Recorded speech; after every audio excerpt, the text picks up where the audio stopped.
¿Ah? No lo grabó todo. El pasado y ahora 8 días no. Sí, sí, claro, ahí lo pusimos todo. Entonces, Romanos capítulo 2. Ya estamos en grabación. Ahí está como torcida la cámara. No es ahí, es aquí. Es ahí, compañeros, como aquí así. Es como aquí así nomás. Romanos capítulo 2. Vamos a hacer primero un resumen. Un resumen del 1. Del 1. Yo creo, ¿cómo podemos resumir el Romanos 1? ¿Cómo podríamos resumir un poco algo de Romanos 1? Así, así. ¿Qué ideas le surge? Si digo, dígame una palabra clave de Romanos 1, ¿usted qué me diría, Jair? yo le diría, Hey, dígame una palabra clave como algo así. se estuvo hablando en Romanos 1 de la buena noticia. De que una buena noticia, ¿sí o no? La buena noticia. Una palabra clave de Rubencho, de Romanos 1. Dígame algo. No, Una palabra clave de Romanos 1, no le da. Llamados a ser de Jesucristo. Llamados a ser de Jesucristo. Ajá, me gustó. Llamados como dice el último verso. Perdón, ¿y sabe más? El 7. Llamados a ser, El 6. de eso, el 6. Y el 7. Llamados a ser santos. El 6, llamados a ser de Jesucristo. Y el 7, llamados a ser santos. ¿Sí o no? Yo creo que con este micrófono coge para allá también. Dejémosle ese para Rubén nomás. El micrófono para Rubén. Ahí está bien. Déjese miedo, hombre, que eso es para mí. Una grabación es para mí, hombre. tengo que poner eso. A todos Era ustedes, en la red. que dice, a todos ustedes que residen en Roma y han sido elegidos por Dios con amor para formar parte de su pueblo, les deseo gracia y paz de parte de Dios nuestro Padre, de Jesucristo el Señor. Eso. Elegidos Eh, con amor para formar parte de su pueblo. para algunos que dicen que somos una iglesia aparte y que pueblo es una cosa y que iglesia es otra. Hay gente que dice así y se afianzan en eso, en decir que pueblo es una cosa y que iglesia es otra. Y ellos mismos, como dijimos hace 8 días, dijimos que ellos mismos se roban eso, se roban como las bienaventuranzas, todas las promesas que hay para un pueblo, para una nación que el Señor viene a buscar, que está profetizada que viene a buscar, un pueblo para su nombre, una nación santa para Él. Romanos 1:16, no me avergüenzo del Evangelio, de esta buena noticia, porque es poder de Dios para salvación, poder para salvación. El 17 dice que el Evangelio, esta buena noticia, en esta buena noticia, la justicia que viene de Dios se revela de fe en fe. Como está escrito, el justo vivirá por la fe. Y fuimos a Habacuc 2:4. Habacuc 2:4 dice, el justo vivirá por la fe. ¿Cierto? El justo vivirá, sí. Pero Habacuc 2:3, ¿cómo dice? Porque a veces nos acordamos, sí, por fe y para fe, y a veces malinterpretamos la fe. Pero el 2:4, ¿cómo dice? El 2:3. A mí me gusta como dice aquí en la Septuaginta.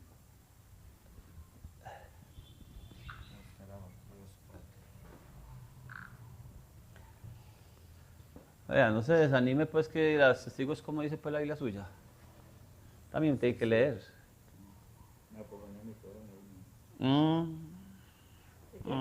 Es que antes lo puse los micrófonos para poder escuchar, porque es que en los videos se escucha muy lejos la gente y cuando leen no se entiende lo que leyeron. Dice así, si retrajere... Pero ese es el 2:4, El 2:4. pero el 2:3. 2:3. Ajá. Por esto, porque todavía hay visión para un tiempo y saldrá a término y no en vano. Si tardare, aguardaré, pues viniendo vendrá y no demorará. Mire, No. hay una promesa que se está dando, ¿sí o no? Aunque se piensa que está tarde, Ajá. pero hay que esperarla. Como dice Apocalipsis, aquí está la paciencia de los santos. Entonces habla de que hay una promesa que se está esperando. Hay una promesa que se está esperando, que está como retardada, como que quiere decir, como que se ve retardada. Pero Habacuc está hablando de eso. Y el verso 4 entonces dice, Si se retrajere, no se complace mi alma eso, en él, pero el justo de mi fe vivirá. de la fe de él. De mi fe vivirá. Por eso dice en Apocalipsis, aquí está la paciencia de los santos, los que guardan los mandamientos de Dios, los que tienen la fe de Jesucristo y los que tienen el testimonio de Jesucristo. Porque la fe no nace en nosotros, la fe nace arriba. La fe no es nuestra, el Señor nos la dio. Eso viene de arriba. Entonces, Señor. Nosotros, yo creo que la mayoría vinimos a saber qué es fe. Ajá. Fue ahorita que Eso, estamos estudiando. que estamos estudiando la Escritura. Que uno siempre piensa que la fe es uno decir, yo creo. Eso. Que Jesucristo es Dios. Sí, yo creo. Yo creo. Eso es fe. ¿Cierto? Eso es fe. O que a veces, porque leemos, Pablo dice, la fe es la certeza y la convicción. Certeza y convicción de lo que se espera y de lo que no se ve. ¿Cierto? Certeza y convicción. Fe es certeza y convicción. La certeza de lo que se espera y la convicción de lo que no se Pero, ¿sí o no? Certeza y convicción. Entonces dicen, ay no, yo, o como esas iglesias ahorita, esas iglesias de la prosperidad. Yo confieso que para el año entrante, entonces están desde noviembre, el 24 o diciembre, están confesando para enero, febrero, marzo, no sé qué parte del 2025. Yo confieso que voy a tener una casa de 2 pisos o un carro, porque como no lo veo, Pablo dice que es convicción y certeza de lo que se espera, de lo que no se ve. Entonces tenemos la fe en un carro, en una casa, tenemos una fe y creemos que eso es la fe. Tenga fe. Y entonces, Eso, tenga fe que lo va a obtener. Uno tiene que tener fe. Tenga fe que lo va a obtener. Ajá. Voy a- Yo vivo con mucha fe, Señor. Como dice aquí Habacuc 2:3. Es una visión a largo plazo, pero Ajá. vuela hacia su cumplimiento y no fallará. Aunque se demore, tú espérala, porque ciertamente se cumplirá sin retraso. El arrogante no prospera, el justo, en cambio, vivirá por su fidelidad.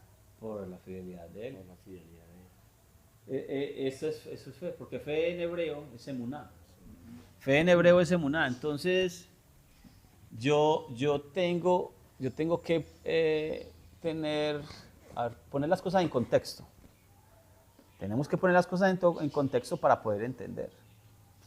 Entonces, si Pablo me está diciendo a mí en Romanos 1:17, que en el Evangelio, en esta buena noticia, la justicia que viene de Dios es revelada. ¿Cómo se revela la justicia? De fe en fe. ¿Sí o no? Como eso a nosotros, los antiguos, los viejitos, teníamos la cámara y tomamos un rollo de 12 fotos, de 24, de 36. Y luego íbamos y lo revelábamos. Eso ya los laboratorios. Había que ir a revelarlo porque no sabíamos. Es más, usted iba a tomar una foto y había que mirar si justificaba o no justificaba. ¿Sí o no? Gastarle pues rollo a eso. Ahora usted toma fotos y eso lo de menos. Pero antes uno con ese rollo, si iba uno en un paseo y solamente el rollo era para 12 fotos. Entonces uno decía, no, yo no le puedo gastar. Mandarlo a Medellín, ¿cierto? Mandarlo a Medellín hasta que alguien vino aquí a Segovia en el 80 y algo, en los 90 y trajo un laboratorio, trajo una máquina esa que revela rollos. Se revela, pero usted sabe, usted coge el rollo y usted dice, miraba el rollo y dice, aquí están las fotos.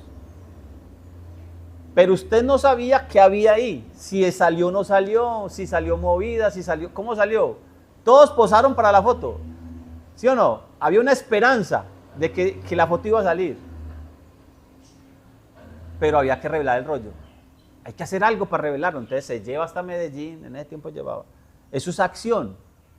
La justicia de Dios se revela de fe en fe. Si fe es emuná, y emuná en hebreo es fidelidad, es certeza, es firmeza, es convicción, como dice Pablo. Entonces, ¿cómo me voy yo de fe en fe? ¿Cómo se revela la justicia de Dios en mi vida?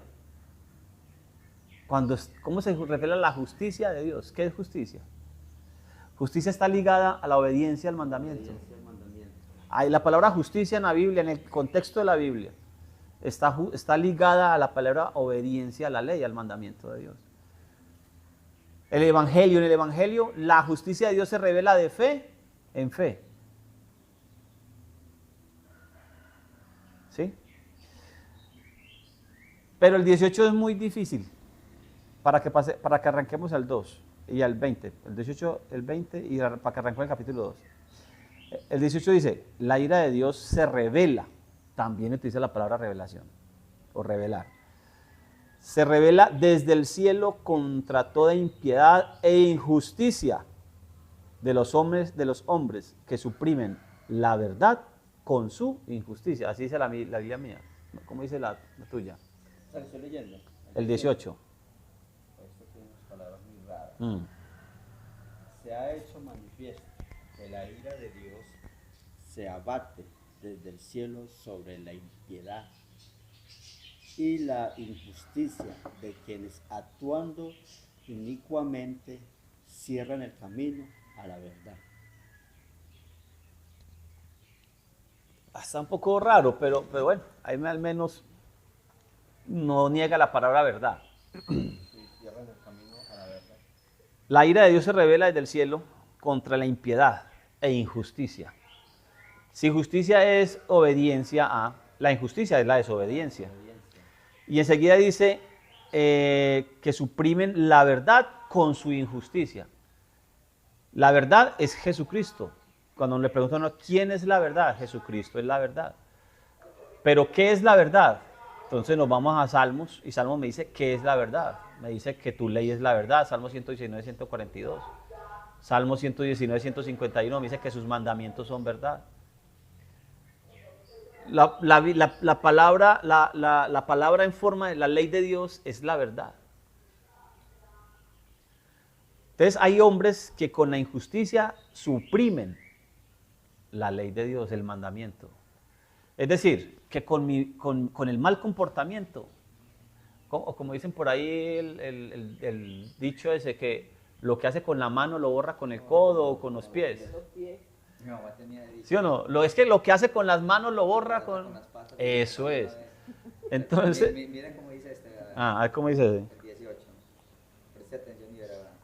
Así es la ira de Dios. Se revela desde el cielo contra toda irreverencia e injusticia de los hombres que de un modo injusto dificultan el progreso de la verdad. El progreso del mandamiento. Lo dificultan. Lo dificultan. Porque es que con mi comportamiento, con mi testimonio o con mi conciencia de pecado, si es que no he sido limpiado de la conciencia de pecado, porque hay que ser limpiados de la conciencia de pecado, hay que adquirir una nueva conciencia. El Señor nos da eso es lo que hace Jesucristo en nuestras vidas. Y nosotros a veces no nos comportamos de acuerdo a lo que predicamos. Entonces, con lo que hacemos bien, lo que hablamos de boca, no lo estamos testificando en nuestras acciones. Entonces lo borramos. Y de esa manera estamos vituperando el Evangelio, la buena noticia de Cristo, de que esa promesa que estaba retardada, que parecía que estaba retardada, no es que estuviera retardada, porque cuando leemos en Mateo dice, llegado el cumplimiento del tiempo. Lo que hace es que Dios tiene unos tiempos establecidos y a los hombres, nos parece que está retardada. Por ejemplo, la promesa de su segunda venida. Tiene como 2000 años de retraso. Entonces la gente dice, no, ya no viene. Pero es que hay una promesa de que viene.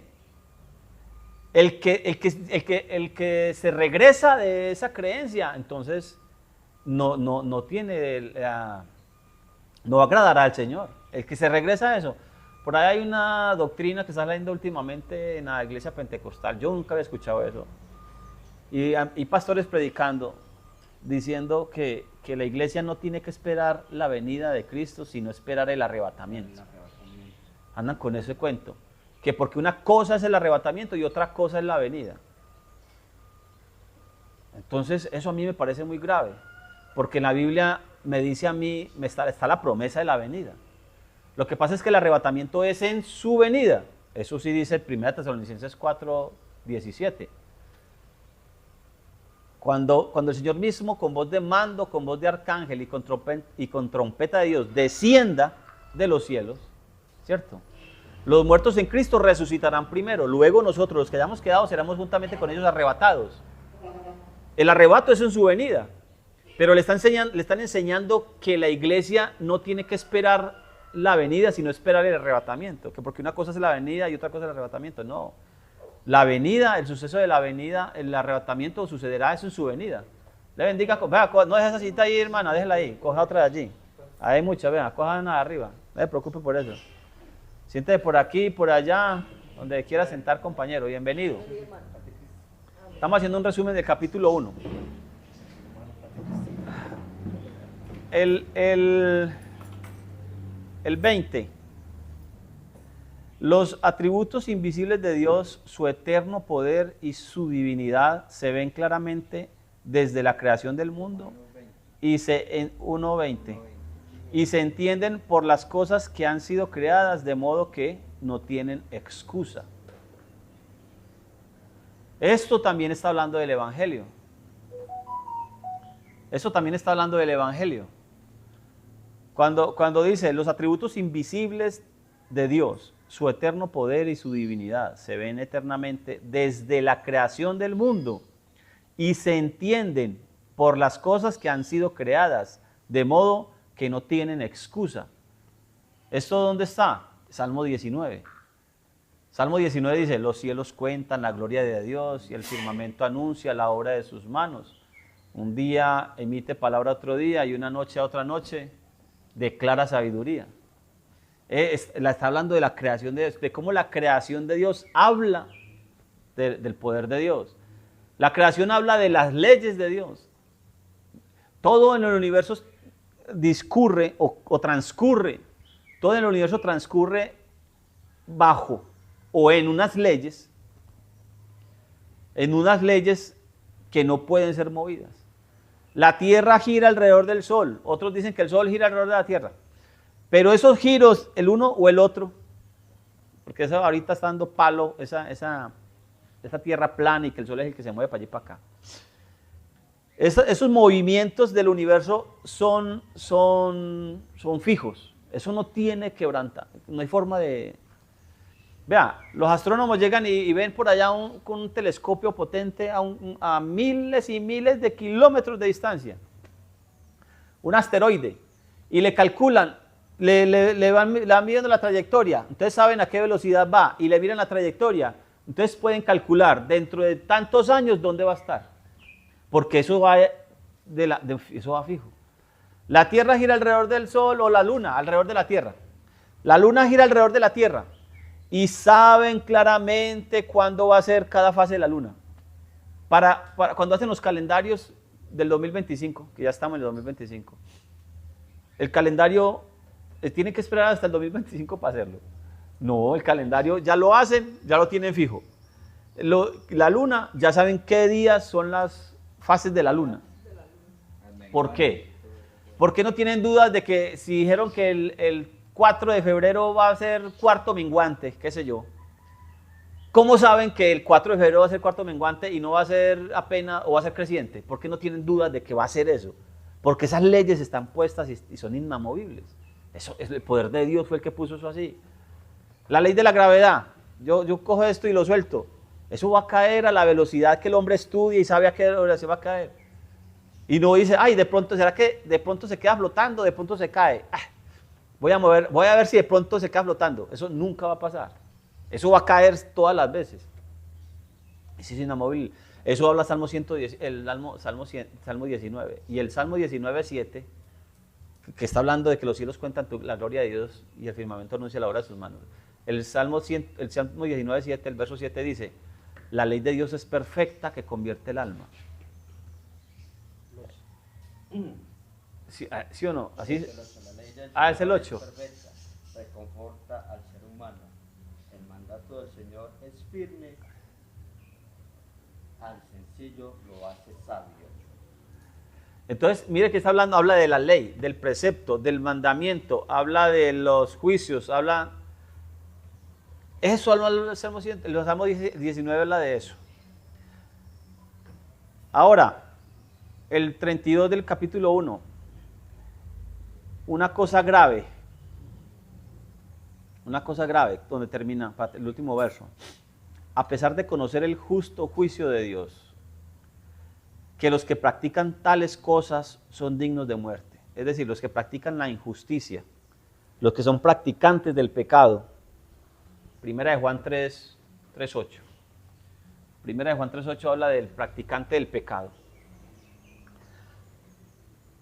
El que practica la injusticia, el que practica el pecado, el fin de ellos va a ser la muerte, va a ser la condenación.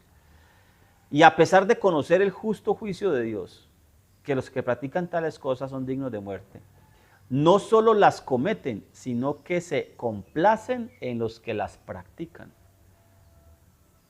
A veces nosotros tenemos que fijarnos mucho cómo hablamos, cómo decimos las cosas.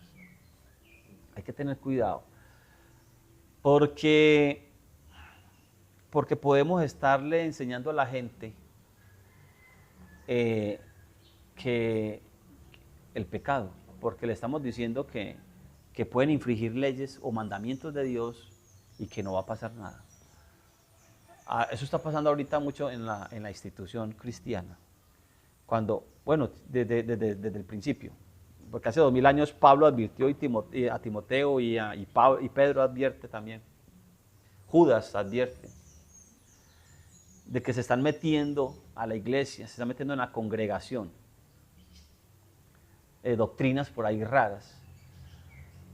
Y por ejemplo esa que estaba escuchando yo últimamente, que no esperen la venida, sino que esperen el arrebatamiento, desconociendo lo que dice 1 Tesalonicenses 4. Y entonces ahora dicen, no tenemos que obedecer todos los mandamientos, solamente una parte, o el que obedezca todos los mandamientos como que es judaizante, y están enseñando a pecar a la gente, a errar, los están enseñando a errar. ¿Cómo yo puedo? A mí me parece muy grave eso. Yo no lo veía tan grave antes. Pero yo alguna vez que me descarrié, de tantas veces en la vida pasada, vale, pues cuidado. Iban y lo visitan a usted y lo tenían en oración. Hermano, estamos orando por usted. Usted no ha vuelto a la iglesia, está descarriado por allá. Usted ya... Bueno, después del divorcio, usted está divorciado, no ha vuelto a la iglesia y aquello, vea esa vida que está llevando. Y están preocupados por usted, porque usted no está ahí, usted con ellos ahí, y usted está en pecado, por ahí andando, por ahí, dando mal testimonio y todo aquello. Y se preocupan, y se preocupaban. Entonces, ahora, es un micrófono. Pues pusimos micrófono porque a veces la gente habla y no se escucha bien cuando estamos leyendo. La cámara está aquí. Entonces, pero ahora que estamos en el camino de la verdad, en el camino de su palabra, de su Torah, enseñando a las personas que obedezcan el mandamiento de Dios, que aprendan de la justicia de Dios. Entonces, ellos se complacían más cuando usted estaba descarriado, allá en el mundo, que ahora que está predicando. Porque por ahí escuché a alguien decir, es que ustedes ya se creen más justos que nosotros. Y no es que nosotros nos creamos más justos que nadie, sino que le estamos diciendo que si el Señor está haciendo una obra en nosotros, que somos pequeños, en ustedes que son grandes, ¿cuánta mejor obra no podrá hacer el Señor? ¿Sí? Eso estamos diciendo, no estamos diciendo nada más. Estamos exhibiendo la obediencia al mandamiento. Entonces, como hay gente que se complace en aquellos que no practican la verdad, que se complacen en los que practican la injusticia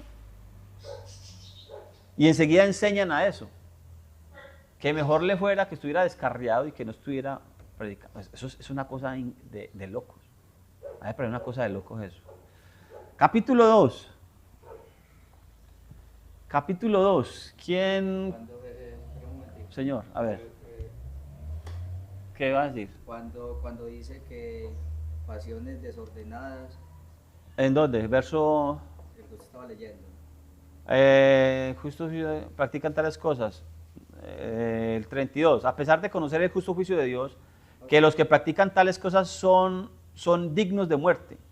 No solo las cometen, sino que se complacen en los que las practican. No, es el 26. El 26. El 26. Por eso Dios los entregó a pasiones vergonzosas. Aún sus mujeres invirtieron las relaciones naturales por las que van contra naturaleza. Pero cuando habla ahí, habla de la sexualidad, ¿cierto? En las cosas Es que desordenadas. en eso se ve el justo juicio de Dios. A ver, Pasiones sexuales vergonzosas, o sea, Hombre cosas- con hombre, mujer con mujer. eso. o así sea, o de con, pronto un hombre con un hombre, Eso, una mujer con una sí. mujer, Ajá. pero en Con desorden. otra mujer y No, así sea una pareja normal, Sí. Ah, pero pero no hacen normal, sino con O otras sea, cosas son, diferentes. él quiere decir, son... Como yo le conté a usted la vez aquella del libro de Marisol, sí, sí, sí. que él dijo que eso era normal. Sí, en cosas contra naturaleza. Eso, habla de eso, ¿cierto? Vea, mire, ya que usted tocó el tema, Primera de Tesalonicenses 4. Ahora Primera de Tesalonicenses 4, compañero.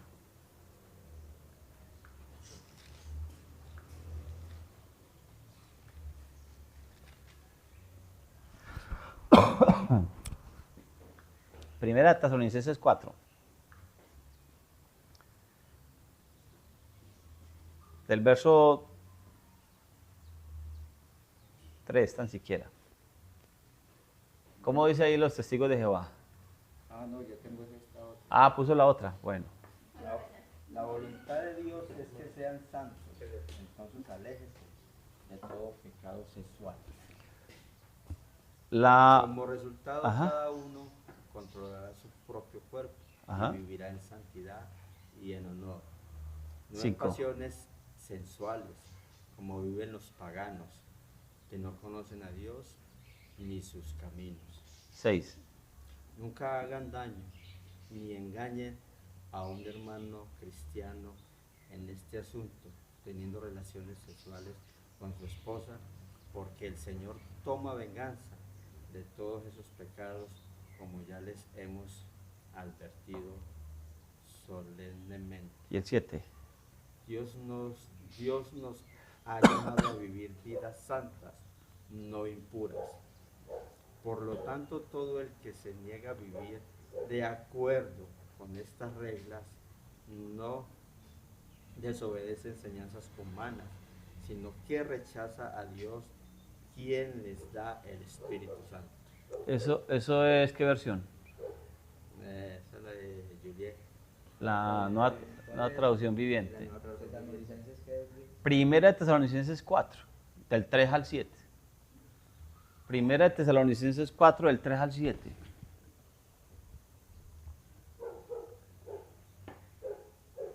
Cuatro. Vamos a leer uno apenas. Cuatro. Apenas fue uno solito. Esta es la voluntad de Dios, Sí. que sean santos y se abstengan de la informalidad sexual. Siga el siguiente.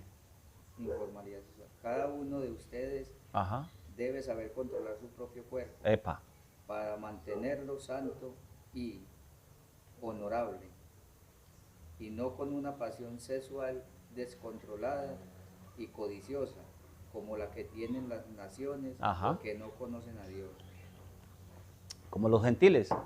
Hermano, eso es para los judíos. Nosotros somos gentiles. Hay gente que le dice así a usted. No se metan a obedecer mandamientos, que eso es para los judíos. Nosotros somos gentiles, es decir, los gentiles no tienen que obedecer. Y tiene razón. En eso tiene razón cuando el predicador le dice a usted así que los gentiles no tienen que obedecer. Es correcto, por eso son gentiles. Por eso llaman los de las naciones. Oiga pues, compañero. Pero los gentiles son esos. Los gentiles son los de las demás naciones que no están obrando en la obediencia al mandamiento, a la ley de Dios. Cuando el Señor le da los mandamientos a su pueblo, los hace aparte para eso, los aparta para eso mismo. Y cuando los va a introducir en la tierra prometida, les dice que no hagan como hacen las demás naciones. Pablo le está diciendo aquí, no dominados por la pasión o por las concupiscencias, como los gentiles que no conocen a Dios. Los gentiles que no conocen a Dios. Usted estaba diciendo ahorita, Pablo en Romanos 1 está hablando específicamente de que se desvían de la orientación sexual como tal. Es decir, hombres con hombres, mujeres con mujeres o con animales. Porque conociendo la justicia, conociendo lo que es la obediencia, lo que es la justicia, prefieren desobedecer, prefieren hacer injusticia. Pablo está dando la introducción y le está diciendo qué es lo que está pasando en Roma. En Roma hay romanos, lógicamente, griegos, bárbaros, ¿cierto? Bárbaros son los de las tribus del norte de Europa, los que nos llaman los bárbaros. Y hay judíos. Entonces, en Roma hay romanos, nacidos de ahí, hay griegos, hay bárbaros de los pueblos del norte de Italia, de por allá, lo que es Alemania, las tierras nórdicas, se llaman los bárbaros. Y enseguida están los judíos. Pablo está hablando ¿con quién? Lo dijimos la vez pasada. A los llamados a ser santos. Está hablando con los judíos que él citó ahí con esos gentiles y también con gentiles que han estado en la sinagoga escuchando la Torá, la ley, ¿cierto? La instrucción. los llamados justos de las naciones. Los que son llamados, ¿cierto? Es todo aquel. No es todo el mundo, pero es todo aquel. Cuando dice todo aquel, no está hablando del 100%, está hablando de ese todo aquel que presta atención, que presta el oído. Hay un amigo mío que dice, hombre, ¿yo por qué te presté el oído? Es correcto, prestó el oído. Hay gente que no quiere prestar el oído a leer la Biblia. Prefieren prestar el oído a estar sentados en una banca escuchando un sermón político. Está bien, son maneras de predicación.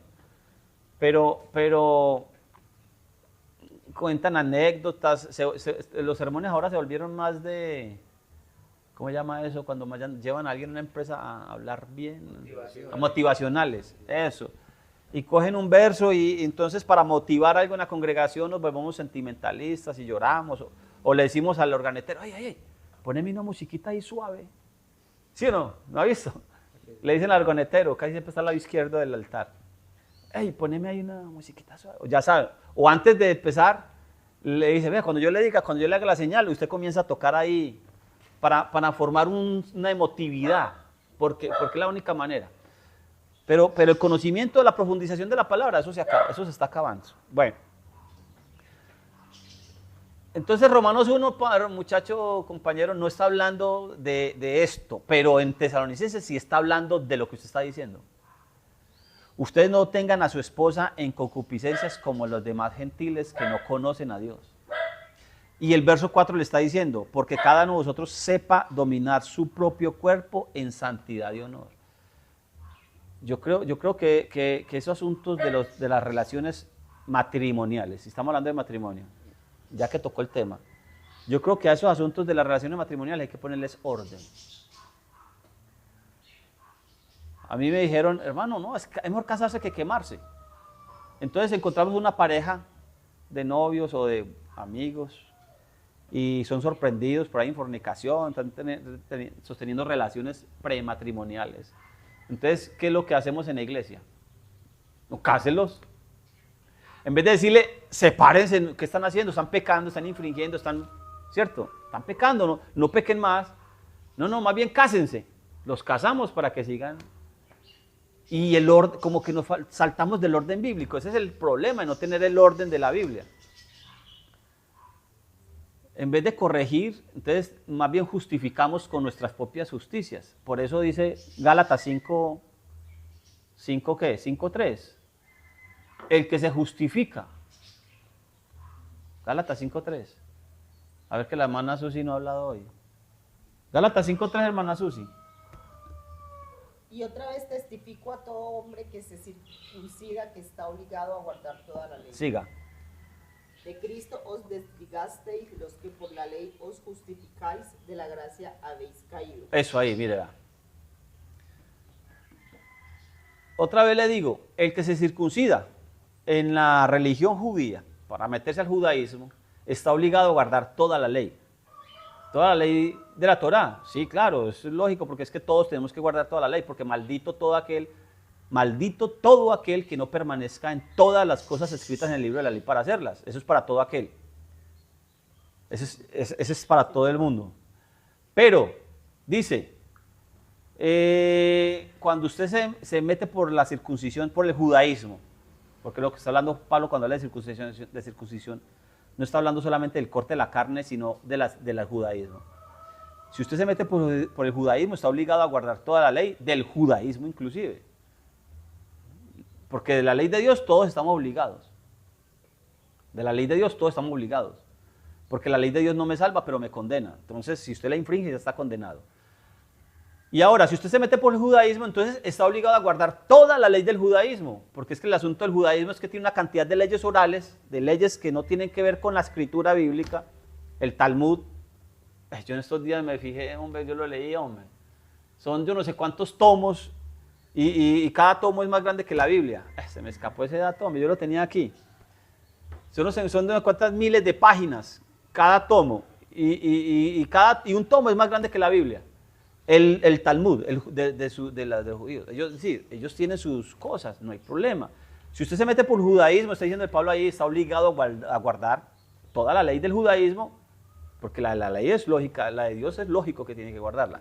Y enseguida en el verso siguiente dice, el que se justifica cae la gracia. Entonces yo quiero justificar a estos dos muchachos, a esas dos personas que están en fornicación, están en relaciones prematrimoniales. Lo quiero justificar casándolos.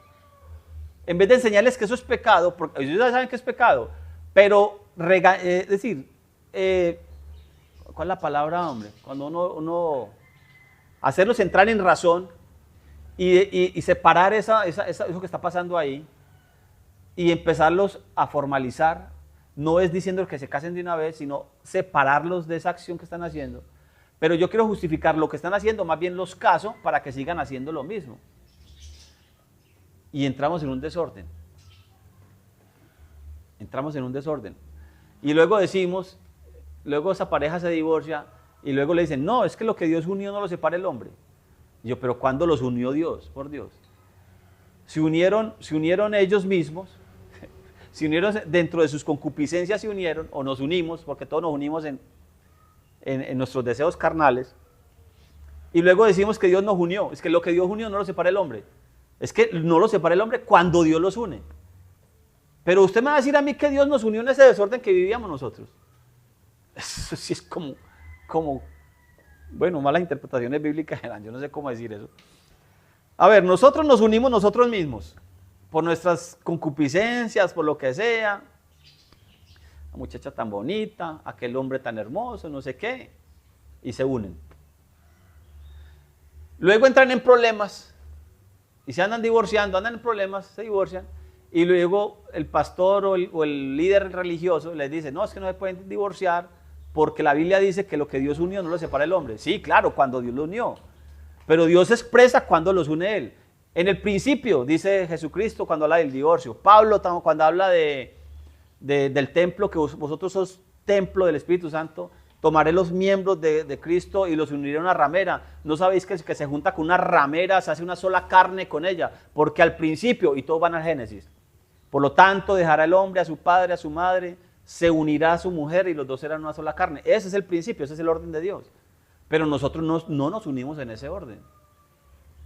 Nosotros conocemos una mujer conoce un hombre y se gustaron, el amor que sintieron de esa atracción carnal, se unieron y después al tiempo dijeron, no, vamos a casarnos.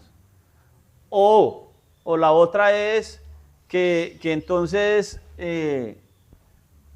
por eso es que nos unimos en yugo desigual. Todos estamos unidos en yugo desigual. Lo que tenemos que decirle al Señor es que nos vuelva un yugo igual. Sí, porque como todos nos unimos a lo que nos dio la gana, entonces todos tenemos yugo desigual. Ahora le pedimos al Señor que por favor, en su misericordia, Él nos haga un yugo igual, ya que estamos unidos, ya que nos haga un yugo igual. Y somos tan conchudos que cuando tenemos problemas con la pareja, decimos, Señor, esa mujer que usted me dio, aquí está. Eso, esa es la otra, que esa mujer que usted me dio o ese hombre que usted me dio. Y fui yo el que me la busqué. Fui yo el que me la busqué, no fue Dios que me la dio, no esperé que Dios me la diera. Eso, yo me la busqué. O usted se buscó ese hombre. Llevamos de la rume, ahí estamos llevando todos. Pero eso que usted estaba nombrando ahorita, compañero, está aquí. 1 Tesalonicenses 4, los primeros versos, se va, lo lee completo todo el capítulo 4, porque en el capítulo 4 de 1 Tesalonicenses es donde dice, en el verso 15, por lo cual os decimos esto en palabras del Señor, que nosotros los que estamos vivos, los que hayamos quedado hasta la venida del Señor, no precederemos a los que durmieron. El mismo capítulo 4 está hablando de ese tema. Romanos capítulo 2. A ver, ¿quién va a leer Romanos capítulo 2 un pedazo?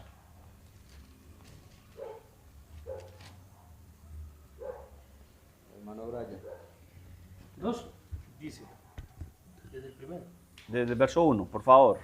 Por lo cual eres inexcusable, oh hombre, quien quiera que seas tú que juzgas, pues en lo que juzgas a otros, te condenas a ti mismo, porque tú que juzgas haces lo mismo. Mire pues cuál es el problema aquí. Siga y verá, compañero. Más sabemos que el juicio de Dios contra los que practican tales cosas es según verdad. Ahí, venga un momentico. Tú, hombre. A ver, ¿con quién está hablando Pablo en la carta de los romanos? ¿A quién? Con romanos, con griegos, con bárbaros, con europeos pues, y con judíos. Pero esos son judíos prosélitos, es decir, gentiles que vinieron y con gentiles que están escuchando.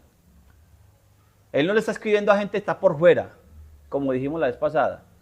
Él no le está escribiendo a toda la Roma, que dijimos la vez pasada, que dijimos que fueran 200.000 habitantes. Él no le está escribiendo a 200.000 habitantes de Roma.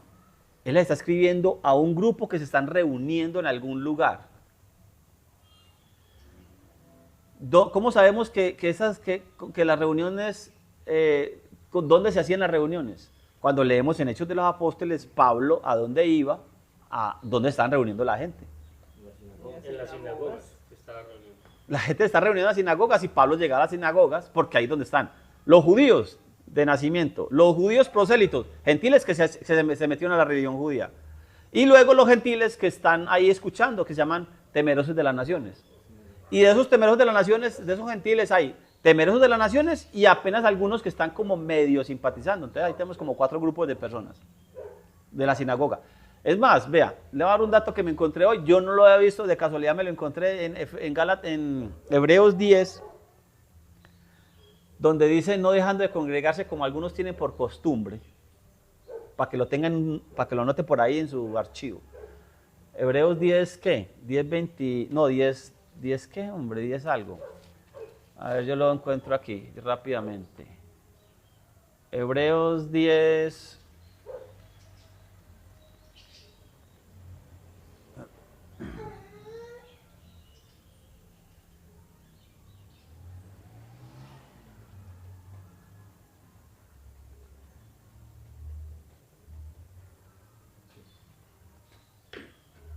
No puedes poner ese. 24 dice, no,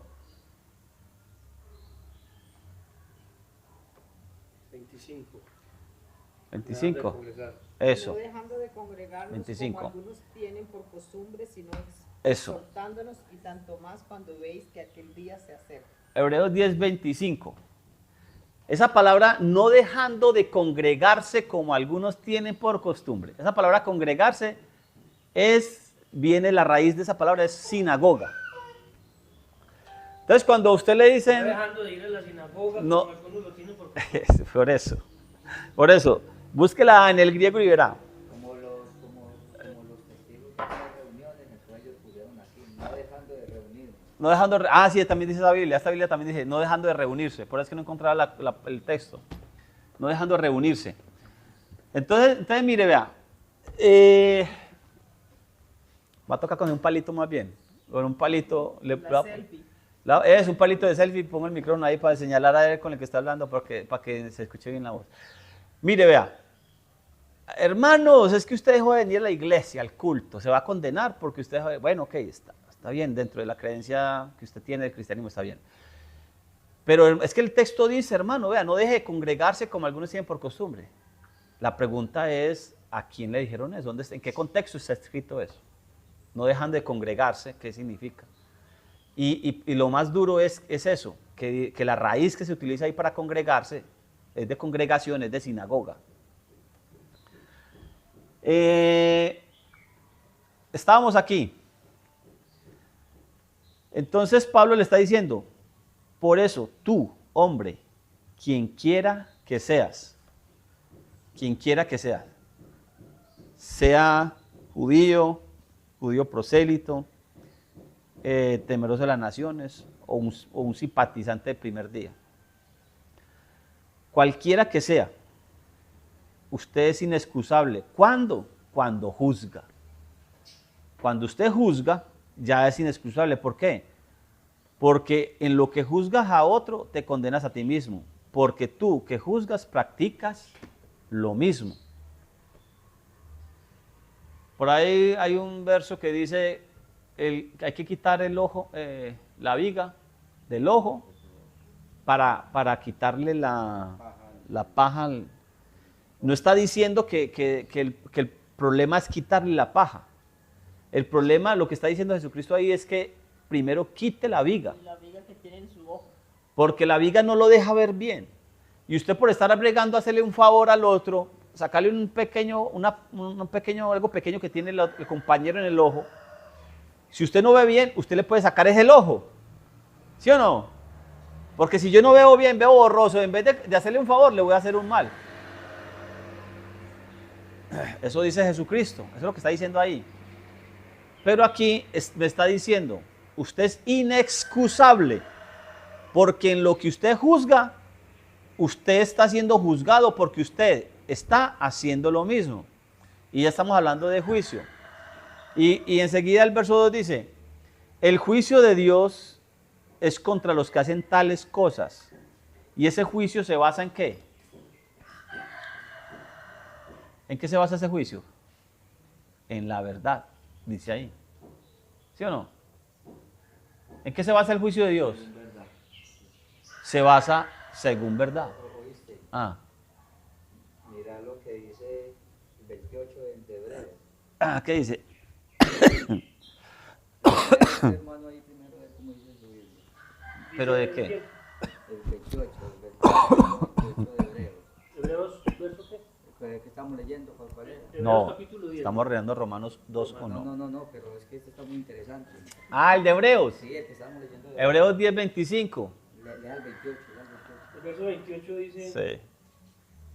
el que viola la ley de Moisés por el testimonio de 2 o 3 testigos muere irremisiblemente. Irremisiblemente. Como dice esto, vean. Ah, Cualquiera que pasa por alto la ley de Moisés es ejecutado sin compasión por el testimonio de 2 o 3 testigos. ajá. ¿Ha visto eso? No ha visto. O sea, ¿pero a qué se está hablando ahí? Lo que pasa es que está hablando de los que pecan voluntariamente, los que tienen por inmunda la sangre de Cristo. Los que tienen por inmunda la sangre de Cristo, ¿sí? La ley de Moisés dice que por boca de 2 o 3 testigos, ¿cierto?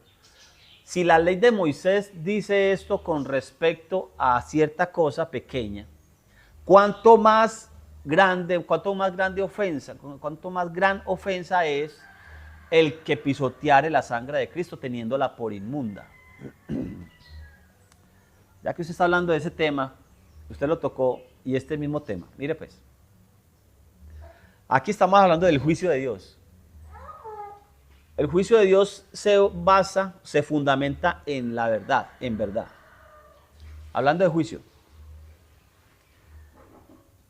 ¿Qué es? Voy para donde usted está hablando. ¿Qué es verdad? Ya lo dijimos ahorita. Tu justicia es justicia eterna y tu ley, la verdad. La verdad, la ley de Dios. ¿En qué se basa el juicio de Dios? Porque todo juicio tiene que basarse en alguna ley. Mire, si usted lo van a juzgar, es que si usted se robó un taladro en el taller de Jader, se robó un taladro, ¿dónde dice la ley que yo no me puedo robar un taladro? ¿O dónde dice la ley que si yo robo es crimen? La ley tiene que decir que es un crimen. Entonces usted lo toman preso por esa ley, porque todo juicio tiene que basarse en una ley. ¿El juicio de Dios en qué ley se va a basar? ¿En la de los hombres o en la de Él? Yo me imagino que es la ley de Él. Yo me imagino que el juicio de Dios se va a basar en la ley de Él, no en la ley de Estados Unidos, o en la ley de Rusia, o en la ley de Colombia.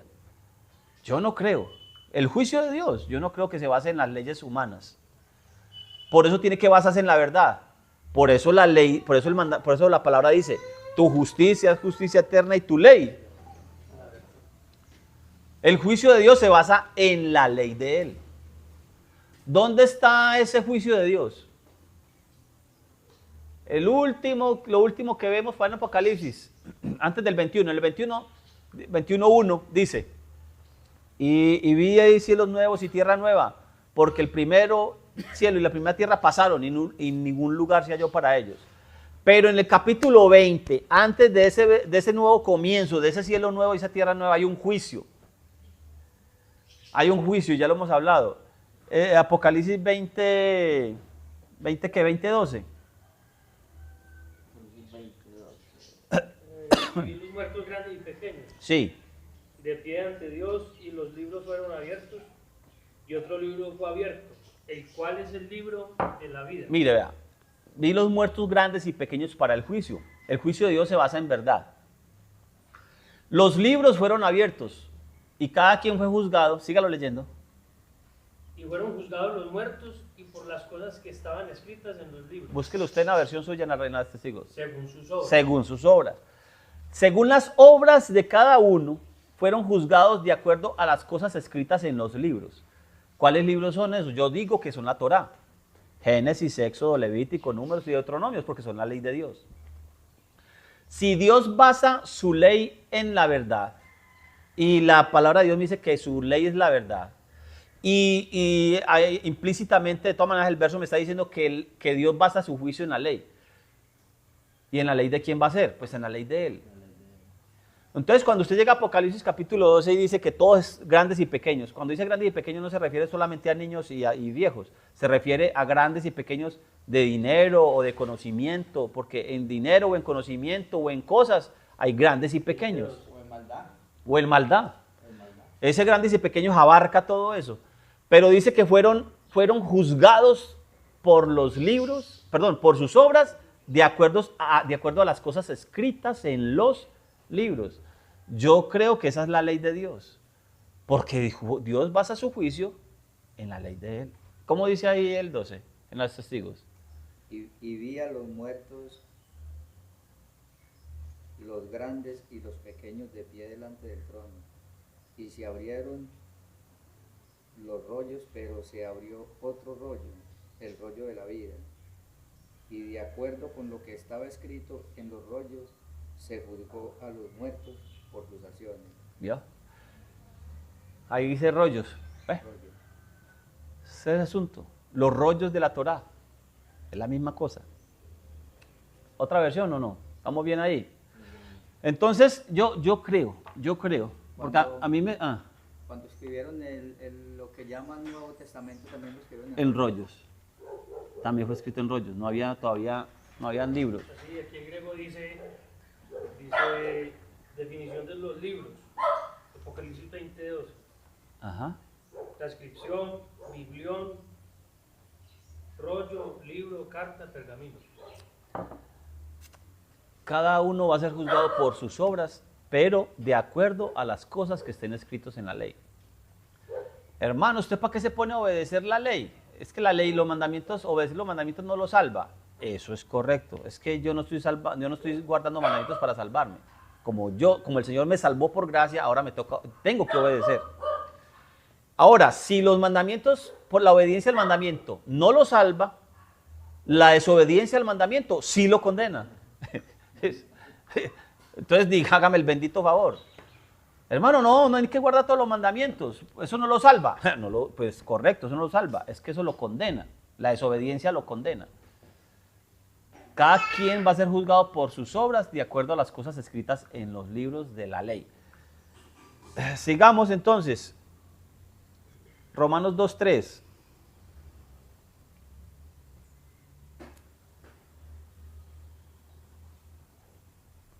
¿Quién lo encontró? ¿Quién lo va a leer?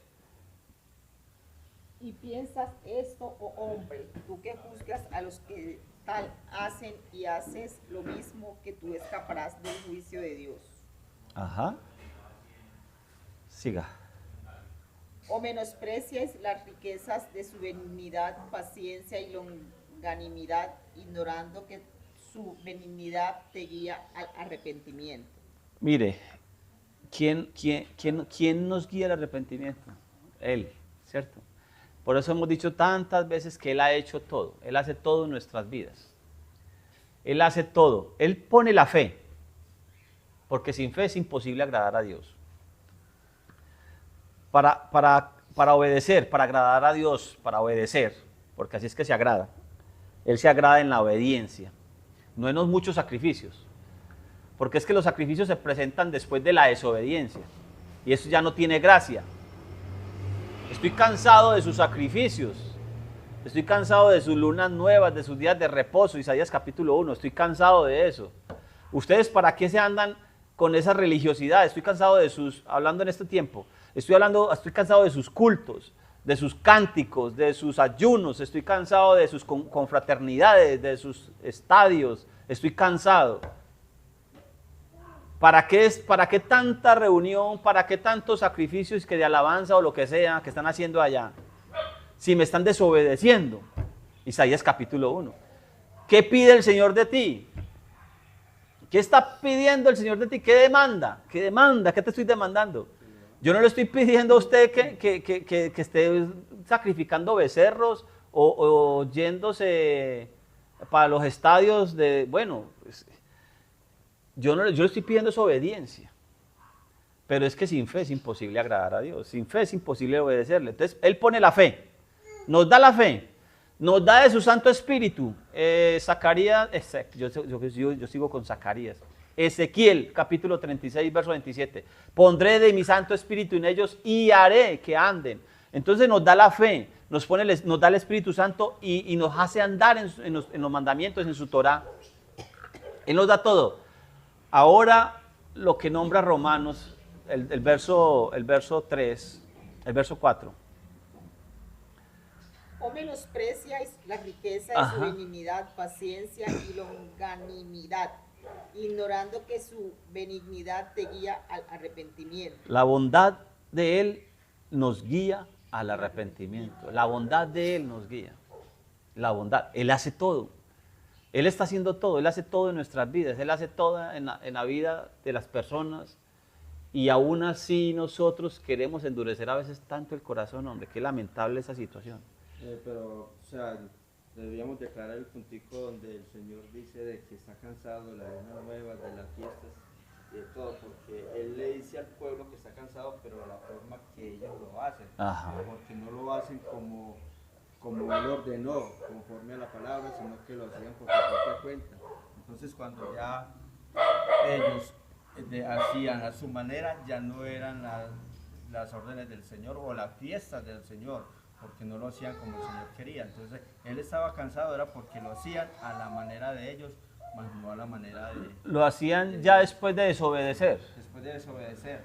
Ese es el punto, es que entramos en una desobediencia, es como el cristianismo, yo he comprado ese judaísmo con ese cristianismo. No caminamos en obediencia, ese Israel está caminando en desobediencia. Entonces, ¿de qué le vale sus justicias propias? Eso dice Pablo en Gálatas 5:4. El que se justifica en la ley cae de la gracia porque se desliga de Cristo, porque no necesita un Salvador. Entonces caminamos en desobediencia y luego nosotros creemos que haciendo esta cosa, este asunto, este algo, encuentro el perdón. Encuentro el perdón. Si el Señor me está diciendo hoy desde el principio que obedezca, no desobedezca, es que nuestro pecado debe de ser por error. No debe de ser de muerte, debe ser de error, debe ser hatá. Hay pecado de error, hay pecado de muerte. Juan dice, lo hemos repetido varias veces, hay pecados por los cuales yo no digo que se pida, pero hay pecados que usted puede levantar a su hermano.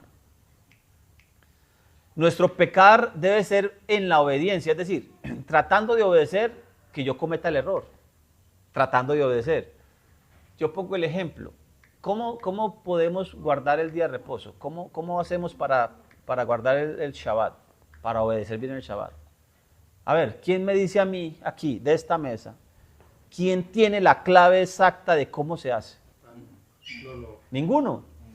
Todos estamos tratando de, y pecamos porque no lo hacemos correctamente, pero estamos en la búsqueda de obedecer. ¿Sí? Eso es uno de los pecados por lo que se puede Pedir. hablar. Es correcto, pedir. Yo, Señor, te pido por mi hermano, no vino Aníbal, le tocaría trabajar, no sé. El hermano Ramiro, le tocó trabajar hoy. Te pido por mi hermano Ramiro. Bueno, yo no sé si Aníbal trabajaría, pero Ramiro no pudo venir porque él me confirmó. No pudo, tuvo que trabajar. Te ruego por mi hermano Ramiro, que todavía está esclavo, que le ayudes para que pueda guardar bien tu día de reposo. Yo te pido por mí mismo, porque yo quiero obedecerlo y hacerlo mejor. Pero estamos fallando. ¿En qué? En la obediencia, sí, pero estamos en procura de hacerlo. El asunto es que hay gente que ni le interesa. Ese es el otro problema más grave. Yo pregunto, entonces uno no, porque si uno sabe que un hermano está teniendo relaciones fuera del matrimonio, pues que uno diga, es un ejemplo, ¿cierto? Ajá. Pero tú no puedes ir a pedir al Señor. Hermano. No. Eso es pecado de muerte. No, es un pecado de muerte. Eso no se cometió por error. Buscando obedecer, ¿qué mandamiento cometió ese adulterio? A ver, ¿sí me hago entender? Buscando obedecer, ¿qué mandamiento cometió un adulterio? A ver, predicar el evangelio. Se va a predicar el evangelio a una muchacha que estaba sola en una casa, la acabó de conocer y de repente... No, el mandamiento dice no fornicar. Pero hágame el bendito favor, no No cuadra. adulterar, Sí, no fornicar, no adulterar. Pero sí me hago entender, la palabra de Dios dice, el pecado hatá, pecado de error, es aquel, o no dice textualmente así, pero me muestra a mí, me dice, que es aquel que se comete en búsqueda de la obediencia. Vuelvo y le digo, yo quiero guardar el día de reposo, hacerlo correctamente. Estamos en un aprendizaje y todos los días, cada 7 días nos estamos apartando para guardar el día de reposo. Esta vez lo hice mejor, pero entonces mejor que hace 8 días y que hace tal vez 20 días. El próximo debe ser mejor que este, pero este sábado alguna cosa cometí de error, pero estaba en la búsqueda de la obediencia. Yo lo aprendí esto, el hermano Horacio dice, como montar bicicleta. Usted quiere montar bicicleta, usted no busca caerse, pero se va a caer. Pero está en la procura de montar bicicleta, de andar bien. ¿Se puede caer? Claro que se puede caer. Pero la procura es caminar. Yo quiero caminar bien en esa obediencia. Yo cómo voy a rogar por... Sí, bueno, hay que rogar también. Yo no digamos que no. Pero es que ahí no hay corrección, hermano. Hay que decirle, Señor, quebrante ese corazón de ese tipo. Yo me lamento por la situación de ese tipo, porque eso es gravísimo. Por ahí pasamos algunos. Y por su bondad buscamos arrepentirnos, pero hay otra cosa también mal entendida, que a veces creemos que arrepentirnos es solamente ese sentimiento de dolor que nos da, ay, me dolió tanto haber hecho esto. No, ese dolor me lleva al arrepentimiento, pero el arrepentirme es regresar, hacer teshuvá, regresarme de estar haciendo el mal, dejar de hacerlo. Hombre, es que estoy robando a Julano. Resulta que Julano no sabe hacer cuentas bien hechas. Entonces yo me aprovecho de esa situación, entonces le cobro y él simplemente como tiene plata y ahorita está quebrando en la mina, entonces bota. Entonces para que la bote en el bar, pues me la quedo yo. Entonces me justifico, ¿sí o no? Porque todos, el pecado es así, buscamos justificarnos. Por eso el que se justifica en la ley, el que se justifica en las obras de la ley, el que se justifica, el que busca acomodar la ley a su propia justicia. Eso es lo que está diciendo Pablo en Gálatas 5:4. Ahí no está diciendo el que obedezca la ley cayó de la gracia de Dios.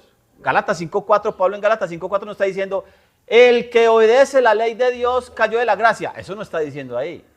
Gálatas 5:4 está diciendo el que acomoda la ley de Dios a su propia justicia, el que se justifica a sí mismo, porque lo está haciendo a la justicia propia, no a la justicia de Dios. Hay que entender qué es justicia de Dios. La justicia de Dios o la justicia que es por la fe, entender qué es la justicia de la ley y cuál es mi propia justicia. Gálatas 5:4 está diciendo, el que acomoda la justicia de Dios a su propia justicia, en vez de acomodarse él a la justicia de Dios, el que obedezca el mandamiento de acuerdo a la justicia de Dios. ¿Y tendremos justicia cuándo? Cuando cuidemos de poner por obra todos sus mandamientos delante de Jehová, como Él nos lo mandó. Y de eso están llenos los sermones cristianos. Yo no sé, yo nunca he escuchado un sermón judío, ahí en una sinagoga pues, pero sermones cristianos los que usted quiera. Y todos los sermones cristianos, hablando de católico romano para abajo, todas las iglesias protestantes, todos dicen, obedezcamos la palabra de Dios. O sea, que obedezcamos la ley. Eso. Y no quieren obedecer. Eso iba yo. ¿Sí o no? Obedezcamos todo predicador. Y se le van a decir lo siguiente, pero es de acuerdo a lo que Dios diga, no como usted quiera. Y se lo van a gritar así como todo político. Y se van a salir de la ropa. Gritar, y hagamos como Dios lo dice. Y no lo obedecemos. Es fácil, no tiene ni que gritarlo. No tiene que gritarlo, simplemente empiece a obedecerlo. Por Dios, Padre Santo, bendito es uno. El Señor nos ayude, bendito es el Señor. Entonces, esto muchas veces de boca y boca, y hable, y no nos cansamos como de hablar, pero ¿cuándo vamos a empezar a aplicar? Tenemos la sangre de Cristo por inmunda. Ahora sí, lo que usted estaba mencionando ahorita. ¿Cómo es que tenemos la sangre de Cristo por inmunda? Porque aquellos que conociendo la verdad, sabiendo, teniendo, es que tenemos la ley, tenemos la palabra viva y eficaz, más cortante que espada de dos filos, ya la tenemos aquí en nuestras manos. La podemos leer, nos la podemos comer completa. Vea, eso se puede devorar así, esto no tiene espinas, esto lo puede comer como un pan, tranquilamente. No hay que expulgarle muchas cosas a veces. Claro que hay muchas traducciones que sí traen mucha grosería por ahí. A veces le sale una piedrita por ahí en el arroz que le parte un diente, porque hay cosas por ahí, esas versiones que te tergiversan una cantidad de cosas. Pero la palabra de Dios, hablando estrictamente del Antiguo Testamento, que Pablo dice que las Sagradas Escrituras son el Antiguo Testamento, usted se las puede comer así pulpitas, tranquilamente. No tiene que ponerle peros a eso, no le ponga peros. Porque es de acuerdo a lo que Dios dice, como Él lo dice, en la manera que Dios dice, a la justicia de Dios, no a la justicia suya. Porque usted cae de la gracia cada vez que acomoda la justicia de Dios, cada vez que cambia el mandamiento de Dios a la justicia suya, está cayendo de la gracia de Dios. De eso está hablando Pablo en Gálatas 5:4. Entonces tenemos por inmunda la sangre de Cristo cuando ignoramos esto, cuando cerramos nuestros ojos a esta palabra, cuando cerramos nuestro entendimiento. Y eso sucede, eso nos está sucediendo en el cristianismo, nos está sucediendo en gran manera. Verso 5, Romanos 2:5.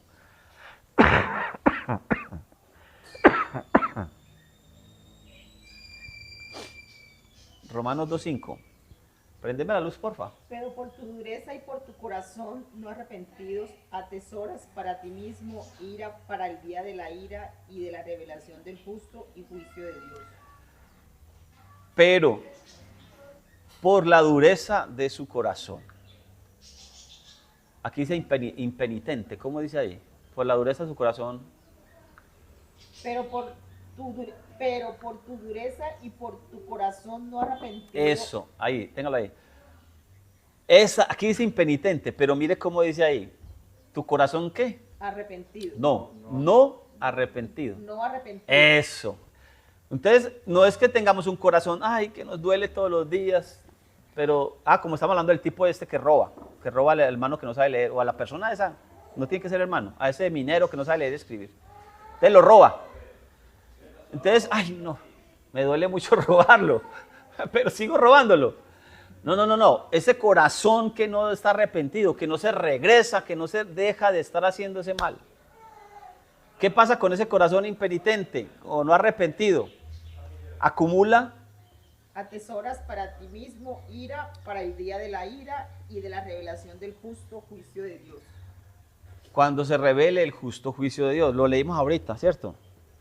Ahorita leímos que va a haber un día de juicio. Bueno, un día de juicio no. Va a llegar el día del juicio. Viene el día del juicio. Viene el día de Jehová, grande y terrible sobre la tierra. ¿Ustedes lo han leído o no?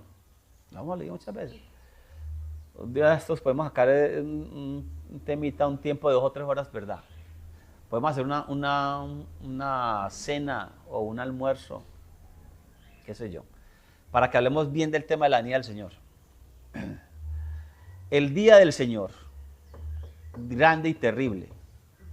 Cuando el Mesías venga, va a cumplir ese propósito en su segunda venida. Lo que pasa es que la profecía, Isaías 61, describe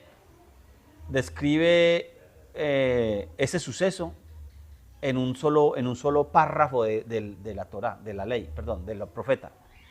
En un solo párrafo del profeta. Cuando Jesucristo fue a Nazaret, a la sinagoga en día de reposo, como era su costumbre.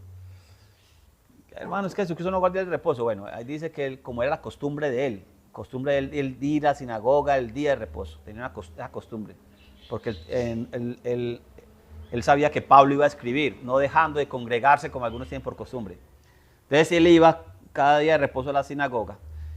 En Nazaret le pasaron el rollo de Isaías para leerlo, y él lo leyó hasta la mitad, hasta la partecita donde termina el año agradable del Señor, es decir, el año de la predicación de las buenas nuevas.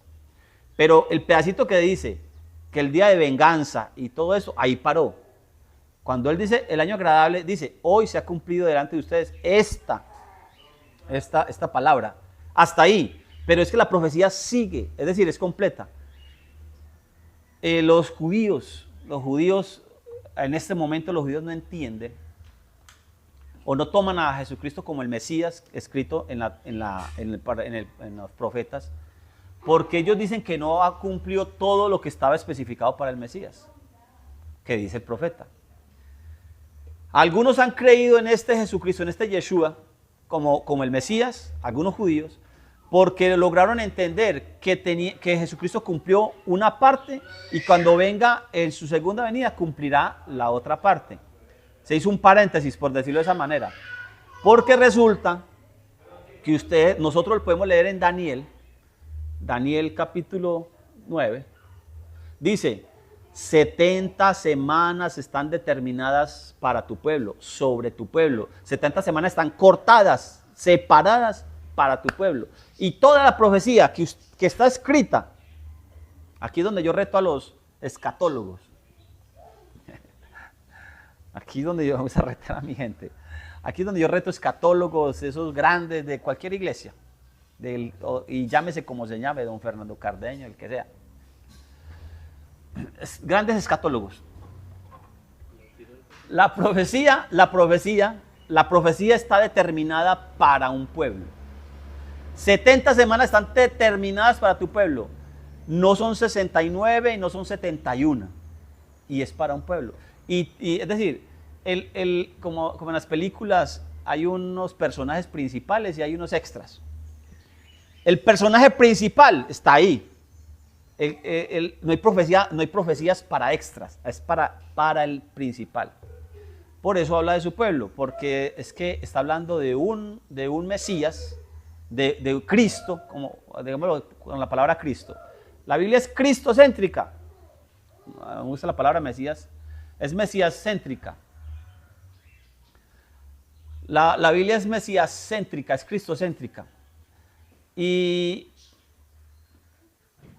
habla de un esposo, pero que tiene una esposa.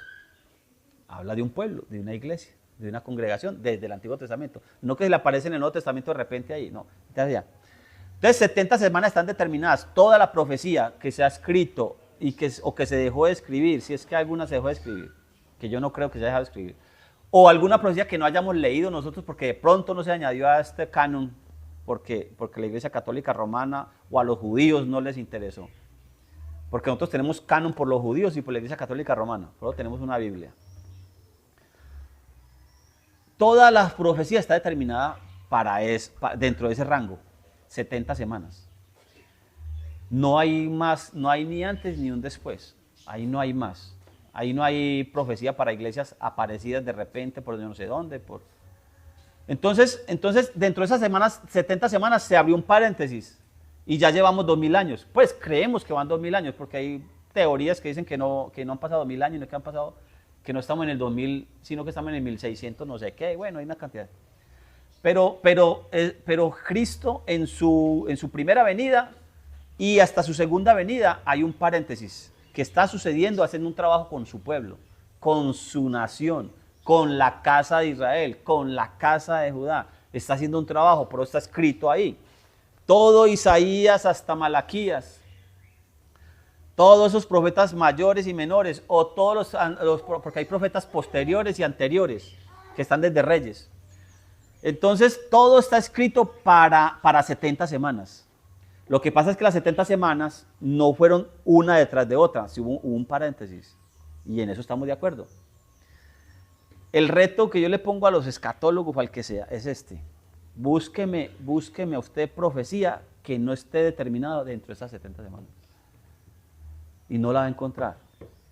Y sin estudiar toda la Biblia. Yo la he leído, porque sí, ya la leí toda, gracias a Dios. Hasta el año pasado, que con esos muchachos leyendo todas las noches, la leímos. Pero no la he estudiado toda. Pero hasta ahora lo que he estudiado, todo está dentro de ese marco de 70 semanas. Todo está dentro de ese marco de 70 semanas, incluyendo el paréntesis, los 2000 años que llevamos de paréntesis. Cuando llegue el día del Señor, se va a cumplir el resto de la profecía que falta. La semana que falta o la mitad de la semana que falta, porque esa es otra discusión. Ellos dicen que falta una semana. Yo leo que falta la mitad de una semana. Porque cuando usted lee en Daniel dice 3 años y medio. Cuando usted lee en Apocalipsis dice 3 años y medio. No dice 7 años. En ninguna parte usted encuentra 7 años. Ellos hablan de 3 años y medio de paz y 3 años y medio de guerra. ¿De dónde lo sacan? Apocalipsis, usted lea y verá que va a encontrar 3 años y medio que le faltan para su pueblo, faltan 3 años y medio. El Mesías, porque dice a la mitad de la semana, ¿qué faltaba allá en Daniel? Se le quitó la vida al Mesías, ¿sí o no? A la mitad de la semana, falta media semana. Eso sí lo podemos discutir, ahí sí podemos charlar un rato con cualquier escatólogo, con don Fernando, con el que sea, porque ahí sí podemos encontrar ahí un diálogo, porque ellos dicen una semana, yo digo media. Es que aquí dice, bueno, está bien, ahí sí no hay. Pero las 70 semanas, por eso no hay profecías para una iglesia nueva, por eso es que la tienen que llamar misterio. No, es que esta iglesia es un misterio. Esto es un misterio. ¿Por qué? Porque no está en la profecía. No, el Señor no deja misterios así. Misterios son cosas que pasan que no sabemos cómo pasaron. Entonces, que apareció una iglesia nueva, no. La profecía dice que la iglesia está desde el Antiguo Testamento. Ahora, seguimos entonces. Verso 6. El cual pagará a cada uno conforme sus obras. Lo leímos en Apocalipsis 20, ¿cierto? El cual pagará A cada uno conforme a sus obras. Obras buenas o obras malas. Obras buenas o obras malas. Hay obras buenas y hay obras malas. ¿Cuáles son las obras malas? La desobediencia. Entonces, ¿cuáles son las obras buenas? Entonces por ahí en Efesios 2:10 dice, Dios preparó unas obras de antemano para que nosotros andemos en ellas, para que vosotros, dice Efesios 2:10, ¿cierto que sí? El Señor preparó de antemano unas obras para que nosotros caminemos en ellas. La salvación no es por obras para que nadie se gloríe, pero es que hay que caminar en unas obras. ¿En unas obras de qué? De que si somos salvos, Efesios 2:5 dice que nosotros, los gentiles, aquellos que estaban muertos en delitos y pecados, el Señor nos pasó de la muerte a la vida. Ahora sí dice, por gracia sois salvos. Por la gracia nos pasó de la muerte a la vida. Ahí en eso consiste la gracia. La gracia no consiste en que yo no tengo que guardar el cuarto mandamiento porque es que yo soy mentiroso. Hay un pastor, hay alguien diciendo que todos somos mentirosos. Entonces, como quien dice, entonces no tiene que cumplir toda la ley porque usted ya la infringió toda. Si usted infringe en uno, infringe toda la ley. Entonces, ¿para qué se pone a obedecer toda la ley? Más bien métase por la gracia. Entonces, como que la gracia significa que no tiene que obedecer. O sea, que cuando es el momento de dejar de decir mentiras. Eso. Dios espera así sea todo hombre mentiroso. Eso es una buena pregunta. Esa es una buena pregunta también. Entonces, el compañero, la persona esa dice, es que todos decimos mentiras. La pregunta es, entonces, ¿cuándo será el día de dejar de decir mentiras? ¿Cuándo será el momento? Eso es una buena pregunta. Es como cuando vamos a hacer... Voy a preguntársela. Procurar... No, pues... Sí, claro. Es procurar hacerlo bien. Entonces yo procuro dejar de mentir. Pero sigue diciendo mentira. No, procure no volver a mentir. Así como está procurando no volver a robar, así como está procurando, ¿cierto? Procure no volver a mentir, para que no sea mentiroso. Y ya no falla en ese, falla en otro. Ellos dicen que hay 613, que tienen que obedecer todos los 613. Bueno, yo los invito. La ley no lo manda a eso, pero si quiere hacer los 613 no hay problema tampoco. Si quiere ser, pues quiere cumplir hasta lo de la mujer. Los hombres cumplir los mandamientos de la mujer, listo, no hay problema. Si está duro, si no se cumplen bien los 10, ajá, ahora... Entonces, 600. ellos quieren cumplir 613, digamos que tenga que cumplir 613, que eso no dice la ley. Porque ya hemos dicho que dentro de los 613 que ellos determinan, que no fueron ni ellos, eso sí lo metió el judaísmo. Y con ese cuento sí se quedaron, hágame el bendito favor. Los judíos, no, hubo un rabino, ¿cómo llamaba? ¿Akiva o Maimónides? Uno de esos dos, no sé cuál fue. Dijo que la ley de Dios y la separó en 613.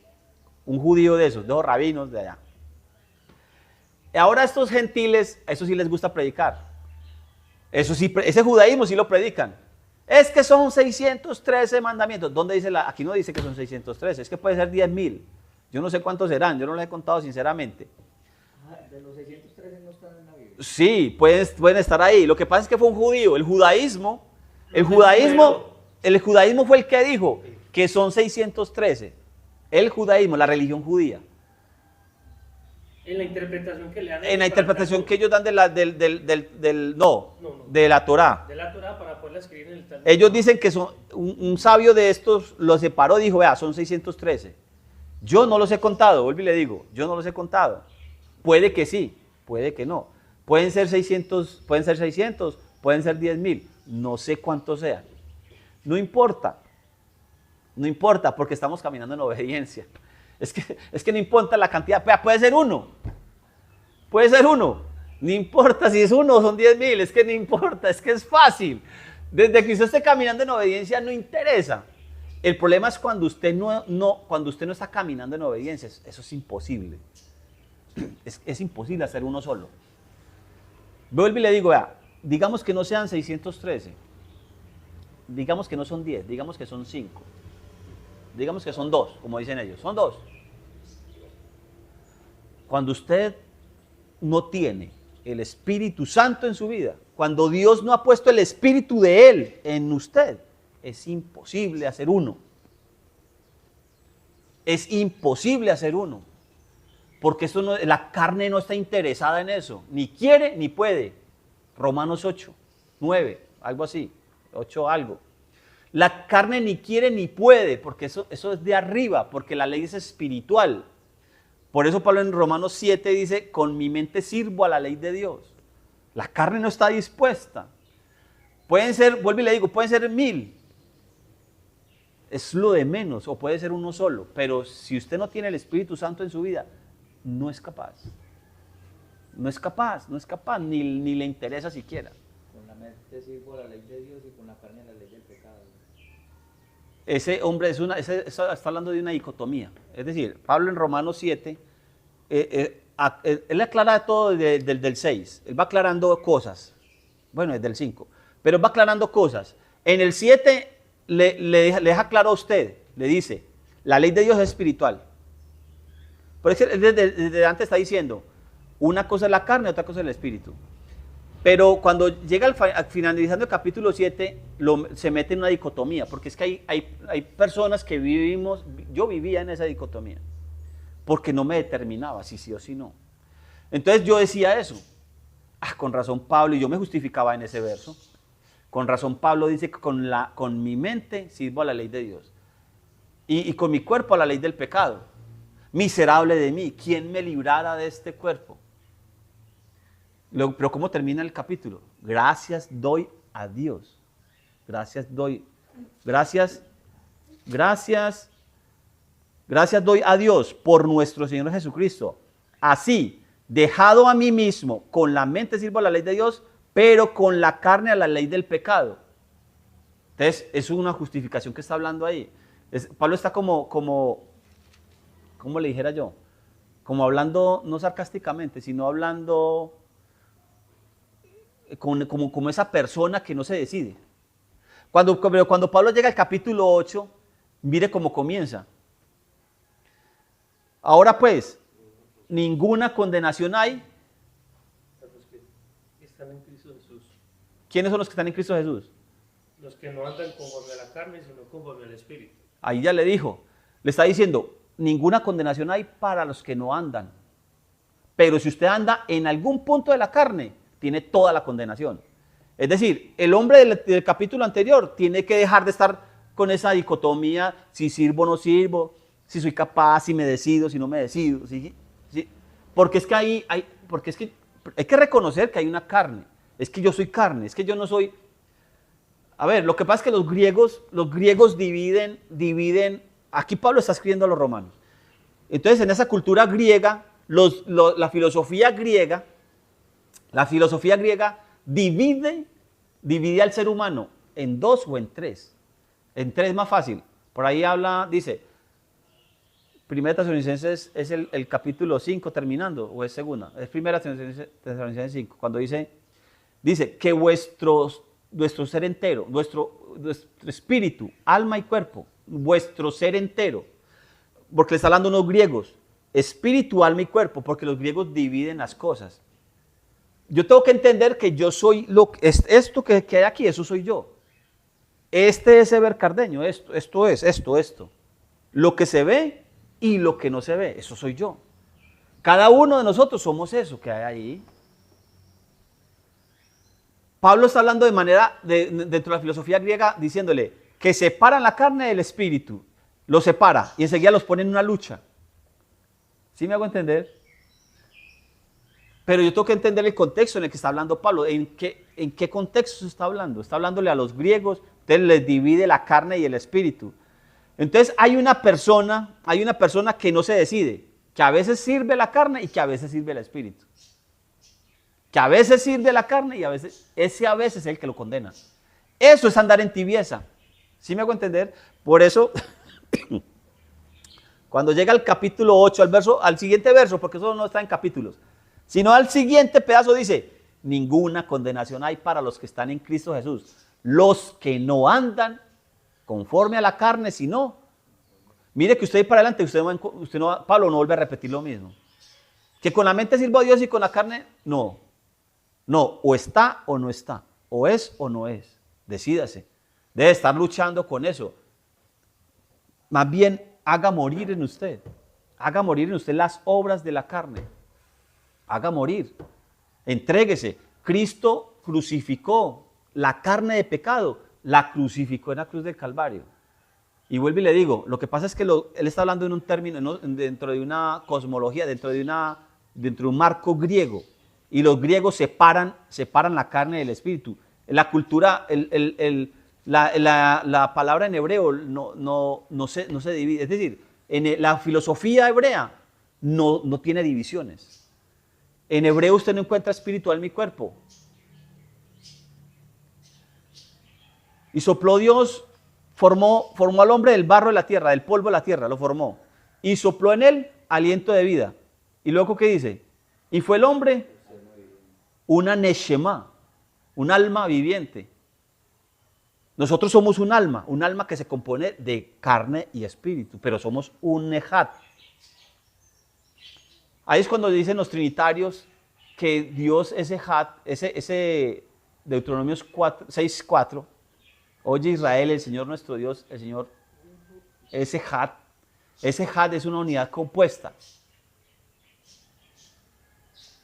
por padre e hijo, compuesta por carne o espíritu, compuesta por algo espiritual y algo terrenal. Eso es hermoso. ¿Y qué hablo en lenguas, hombre? Vea, le digo una cosa, vea. Ese hat es una unión compuesta, una unidad compuesta, pero no en tres y tampoco en dos. Es una unidad que tiene espiritual y terrenal. Por eso cuando usted lo lee en Corintios dice, el Hijo se sujetará al Padre en aquel día para que Dios sea el todo en todos. Y eso está en la profecía, Zacarías 14:9 o Ezequiel 14:9. Zacarías 14:9. En aquel día el Señor será uno y uno su nombre. En aquel día el Señor será uno y uno su nombre. ¿Sí o no? Porque hay que conciliar el cielo con la tierra, lo espiritual con lo material. Hay que conciliarlo. Pero ¿cómo concilia? El Señor está conciliando consigo mismo al mundo. Eso no dice la Escritura. La palabra dice que Dios se manifestó en carne, pero dice que Dios se manifiesta en carne, pero dice que la palabra se hizo carne. Dios se manifestó en carne, pero dice que la palabra, la davar, se hizo carne. Bueno, nosotros porque estamos hablando de... Estamos yendo los pastoros. ¿Qué horas son? Falta ya la 1:30. 1:30. Terminamos yéndonos para la universidad. Estamos yendo por la universidad. Que a veces no... Vea. Nosotros como buenos pentecostales, todos aquí somos pentecostales. Somos pentecostales, de la Iglesia Pentecostal Unida de Colombia. Y no sabemos a veces explicar la unicidad de Dios.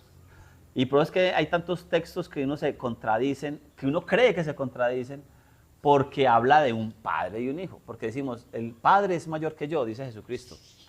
El Padre es mayor que yo. O el Padre que está en mí es el que hace las obras. Pero entonces cogemos unos versos que dicen, el que me ha visto a mí ha visto al Padre. Mire que ahí está, es que, bueno, y queremos pelear con el Trinitario, con el Testigo de Jehová. Pero todos estamos errados en tantas cosas. Uno va viendo cosas ahí. Yo veo esto, vea, que Dios es uno antes de la creación.